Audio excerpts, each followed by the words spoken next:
All right, lesson 1.1, square roots.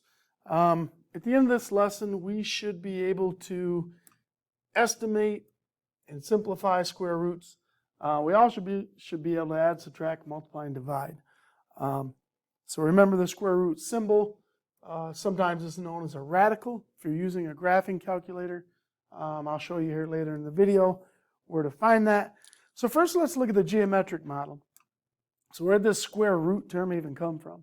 Well, you know, if you start with, let's just do a square, and let's say that it's a 2 by 2. All right, so 2 squares long over here, 2 squares long over there. The area of that would be 2 times 2, or 4. You know, if I went a little bit bigger, and let's say I did a 3 by 3, well, the area would equal 9. And let's just say we had some other square, and we knew that the area was 25. Well, how we can find these side lengths, how we can go back to the root of the area, is you just take the square root of 25, which would be 5. So when it kind of comes to geometry, the side length is the square root of the area. All right, so that's kind of where it came from. Now, square roots can be funky numbers that go on forever. You know, like if you punched into your calculator and you did something like the square root of 2. You know, if you do something like the square root of 2, you're going to get a number that goes on forever and ever and ever. So I'm going to punch it in here, square root of 2, and I get 1.414213562, but it really goes forever. Most square roots are called irrational numbers. Irrational meaning that they go on forever, they don't repeat, they don't have a pattern. But when you get to some nice ones, like something like the square root of 4, it comes out to just be a perfect number. So we kind of call this here, this 4, is called a perfect square. And these are going to become valuable when we're simplifying. I kind of slapped a little multiplication chart just to show you that the perfect squares fall on that diagonal of this chart right here. You know, they go all the way down there, 1 times 1, 2 times 2, 3 times 3, and so on and so forth. So they're definitely worth memorizing. All right, let's move on down. So number 1 says estimate square root of 75 to the nearest integer. Remember, this is a SAT kind of vocab word. Integer just basically means a positive or a negative whole number. So don't get all nervous when they ask for an integer. That's all it is. So the square root of 75, well, I'm not sure exactly what that is, but when I think about my perfect squares, right below there I know is the square root of 64, which is 8. And just bigger is the square root of 81, which is 9. And so it's somewhere between 8 and 9. And if I kind of look and see how far away it is, you know, and I look and see who it's closer to, well, it's actually closer to this person. So I would probably lean somewhere in the neighborhood, you know, of 8.6, 8.7. So probably for sure closer to 9 would be the nearest integer. And if we wanted to, we could actually punch it in the calculator. Let's go ahead and do this just to see what it looks like on the graphing calculator.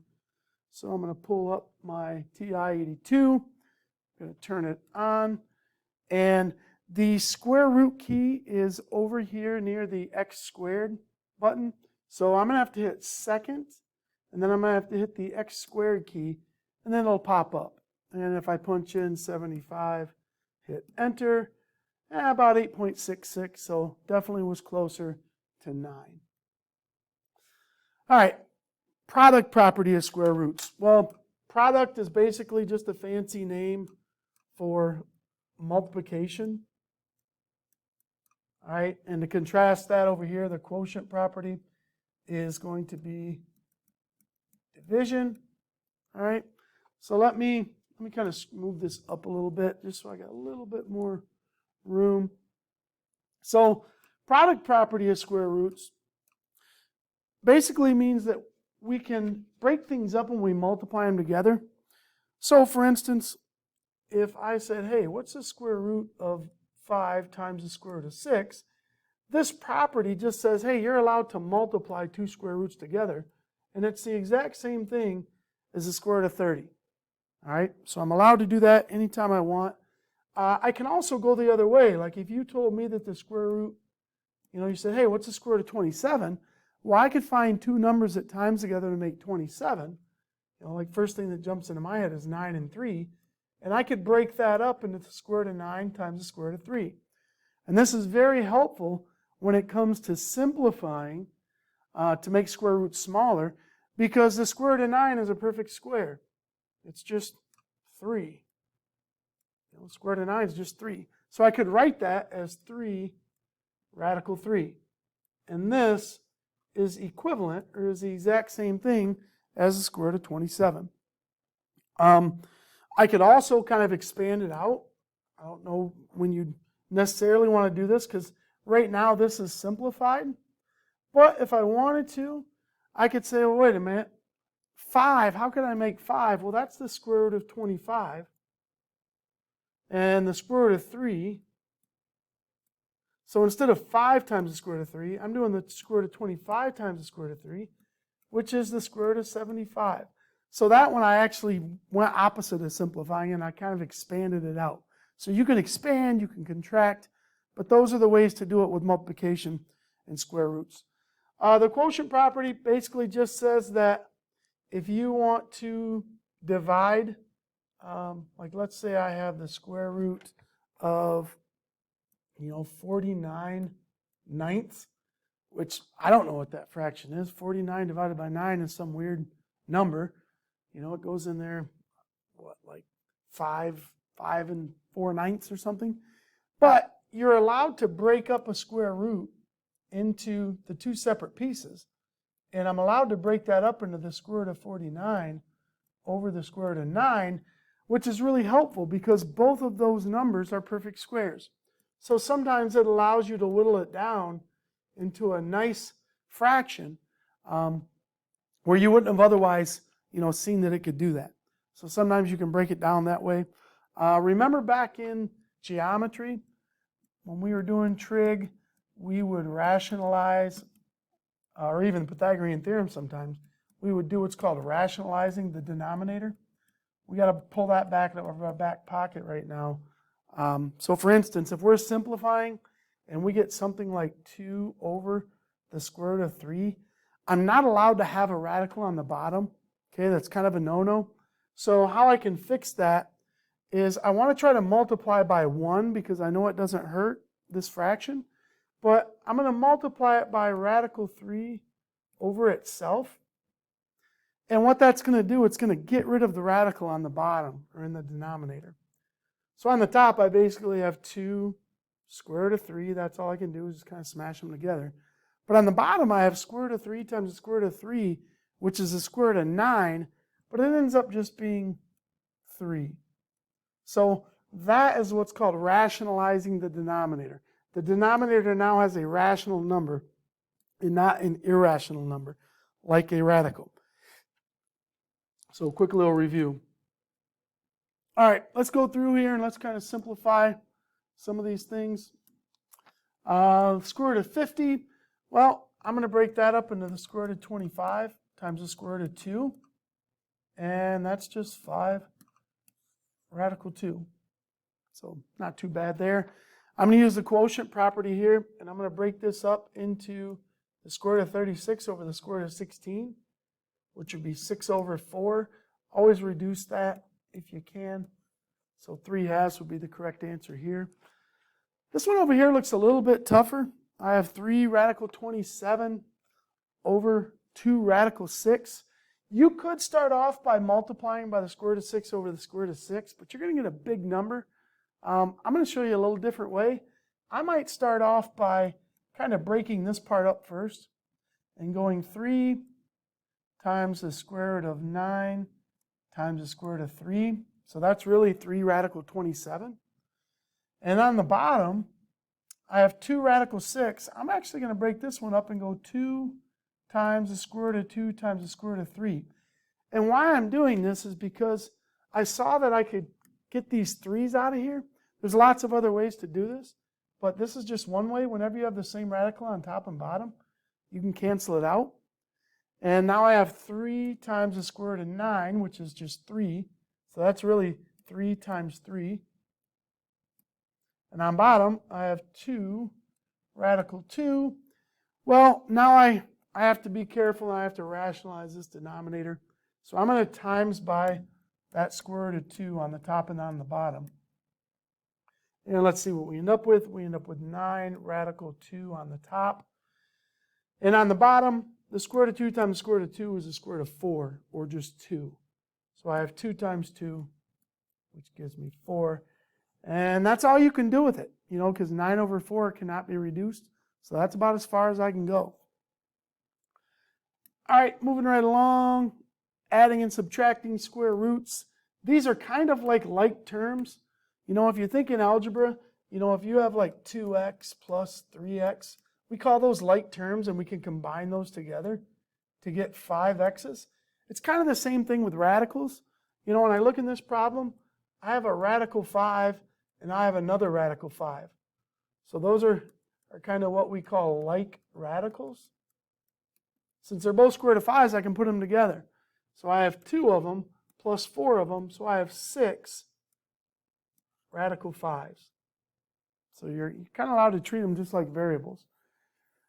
Over here I have 5 radical 3, and then x, which is outside the radical, and then minus some other amount x. So if you kind of just ignore this for a second, I have something x minus something x. So let's just say that this was, 6x minus 4x. Well, that would give me an answer of 2x. So I know my answer is going to have an x in it, but I just got to clean up the coefficient part. So this 5 radical 3 is the coefficient in front of that x. And then I have the square root of 12. Well, I sure would like to get some of these like radicals if I can. So radical 12 is the same thing as the square root of 4 times the square root of 3. All right? And then remember we have the x's here that we don't want to forget about.